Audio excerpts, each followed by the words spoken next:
Agriculture nonprofit Investigate Midwest. Roughly 80% of all livestock transportation accidents end with the trailer tipping over.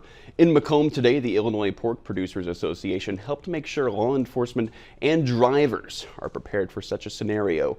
WGEM's Gianni Peterson has more.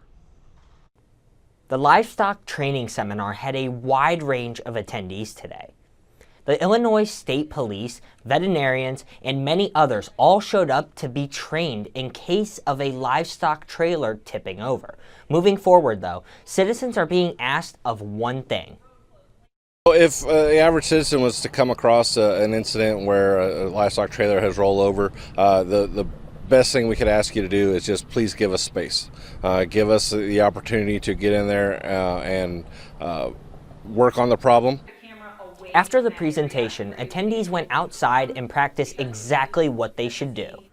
Moving forward, organizers also want people to report any trailer tippings they see.